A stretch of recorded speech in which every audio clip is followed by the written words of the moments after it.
আল্লাহর নবী সাল্লাল্লাহু আলাইহি ওয়াসাল্লাম বলেন, জান্নাতের দরজা, জান্নাতের গেটে দাঁড়াইয়া জান্নাতের দিকে লক্ষ্য করে আমি দেখি জান্নাতের ভিতরে এতিম, মিসকিন আর গরিব অসহায় মানুষ বেশি। সুবহানাল্লাহ।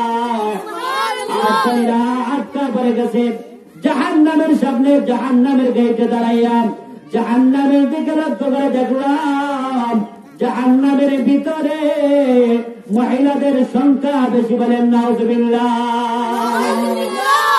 কাদের সংখ্যা বেশি? মহিলাদের সংখ্যা বেশি। জাহান্নামের মধ্যে মহিলাদের সংখ্যা বেশি। বুখারী মুসলিম শরীফের হাদিস উসামা ইবনে যায়েদ রাদিয়াল্লাহু তাআলা আনহু থেকে বর্ণিত। নবীজি সাল্লাল্লাহু আলাইহি ওয়াসাল্লাম বলেন, জাহান্নামের গেটের সামনে দাঁড়াইয়া জাহান্নামের দিকে লক্ষ্য করে দেখি মহিলাদের সংখ্যা জাহান্নামের মধ্যে বেশি, পুরুষের সংখ্যা কম। বলেন আল্লাহু আকবার।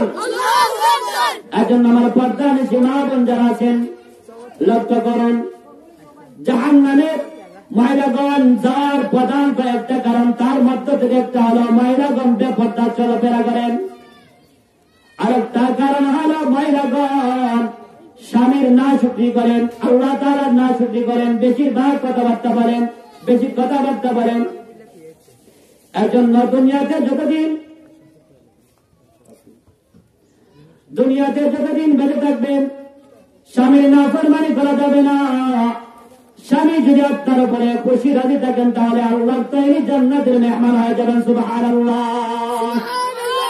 আল্লাহর নবী বিশ্ব নবী রাহমাতুল লিল আলামিনের কলিজার টুকরা মেয়ে ফাতেমা রাদিয়াল্লাহু তাআলা আনহা স্বামীর খিদমত করে স্বামীর দোয়ার বদৌলতে জান্নাতি সকল মহিলাগণের সর্দারনি হইতে পেরেছেন। বলেন সুবহানাল্লাহ।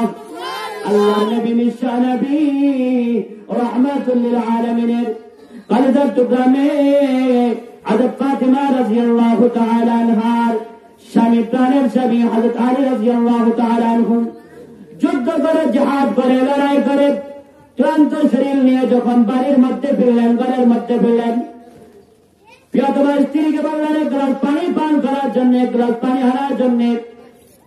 প্রিয়তমা স্ত্রী হযরত ফাতেমা রাদিয়াল্লাহু তাআলা আনহা এক গ্লাস পানি নিয়ে আসা দেখলেন প্রাণের স্বামী ঘুমিয়ে গেছেন। আল্লাহর নবী বিশ্ব নবী রাহমাতুল লিল আলামিনের কলিজার টুকরা মেয়ে ফাতেমা চিন্তায় পড়ে গেলেন। স্বামী আমার নিকটে পানি চাইলেন, পানি আনিয়া দেখি প্রাণের স্বামী ঘুমিয়ে গেছেন। এখন যদি প্রাণের স্বামীকে আমি ঘুম থেকে জাগ্রত করে পানি পান করানোর জন্য মনের মধ্যে কষ্ট হইতে পারে, ঘুম ভেঙে যাবে। আর মাথার নিকটে যদি পানি রাখিয়া চলে যায় অথবা ঘুমাইয়া যায়, যদি ঘুম থেকে জাগ্রত হওয়ার পরে পানি তালাশ করেন, পানি না পান, তাহলে মনের মধ্যে কষ্ট হবে। কিয়ামতের দিন আমি ফাতেমাকে জবাব দেব। এই ভেবে আল্লাহর নবী বিশ্ব নবী রাহমাতুল লিল আলামিনের কলিজার টুকরা মেয়ে ফাতেমা রাদিয়াল্লাহু তাআলা আনহা এক গ্লাস পানি হাতে নিয়ে প্রাণের স্বামী আলী রাদিয়াল্লাহু তাআলা আনহুর মাথার নিকটে সারা রাত দাঁড়িয়ে থাকলেন। বলেন আল্লাহু আকবার।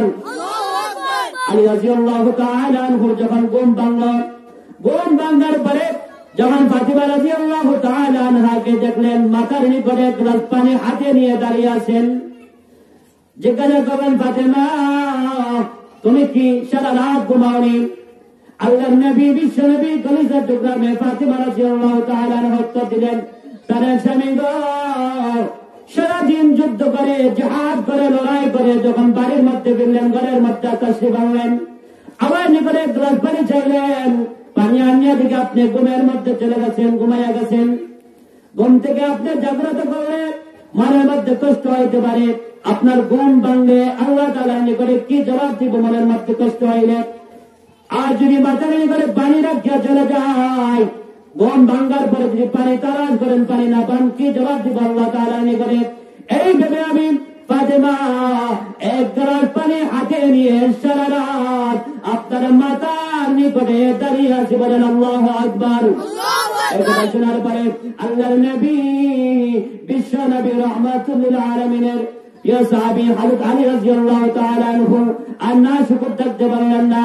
আল্লাহ তাআলার শুকরিয়া আদায় করে অন্তরের অন্তঃস্থল থেকে দোয়া করলেন, রব্বুল আলামিন, আল্লাহ আমার প্রিয়তমা স্ত্রী ফাতেমা আমাকে কতটুকু মহব্বত করে, আমাকে কতটুকু ভালোবাসে, আল্লাহ আমার জন্য সারা রাত এক গ্লাস পানি হাতে নিয়ে দাঁড়িয়ে আছে, আল্লাহ আমি ফাতেমার জন্য দোয়া করতেছি, ফাতেমার এই খেদমতটুকু কবুল করে নাও, আর এর বিনিময়ে তুমি ফাতেমাকে জান্নাতের সকল মহিলাগণের সন্তান হিসাবে কবুল করে নাও। আল্লাহ রাব্বুল আলামিন ফাতেমা রাদিয়াল্লাহু তাআলা আনহার খেদমত কবুল করে, আলীর দরখাস্ত কবুল করে, ওহীর মাধ্যমে আল্লাহর নবী বিশ্ব নবী রাহমাতুল লিল আলামিনের করে জানিয়ে দিলেন, এ আমার হাবিব, আমি আল্লাহ আপনার কলেজার টুকরা মেয়ে ফাতেমার খেদমত কবুল করে, আলী রাদিয়াল্লাহু তাআলা আনহুর দরখাস্ত কবুল করে, আপনার কলেজার টুকরা মেয়ে ফাতেমাকে আমি জান্নাতের সকল মহিলাগণের সন্তান হিসাবে কবুল করে নিলাম। বলেন সুবহানাল্লাহ। ফাতেমা স্বামীর খেদমত করে, স্বামীর দোয়ার মাধ্যমে জান্নাতের সকল মহিলাগণের সন্তান হইতে পেরেছেন। সুবহানাল্লাহ। অপরদানিশী মা বোনেরা, আপনারা যদি আপনাদের স্বামীর খেদমত করে আপনার স্বামীর দোয়া দিতে পারেন, তাহলে আপনারাও যদি জান্নাতের সন্তান নিয়ে হইতে পারবেন না, কিন্তু আপনার স্বামীর খেদমত করে আপনার স্বামীর দোয়ার বদৌলতে আপনি জান্নাতি একজন মহিলা হতে পারবেন। সুবহানাল্লাহ। এখন আমার অনুরোধ থাকবে, আপনারা ফরজ নামাজ আদায় করবেন, পর্দার সাথে থাকবেন, আর স্বামীর খেদমত করবেন। এইভাবে যদি আপনারা জীবন পরিচালনা করতে পারেন, মৃত্যুর সাথে সাথে আল্লাহ রাব্বুল আলামিন আপনাকে জান্নাতি বানাইয়া এই দুনিয়া থেকে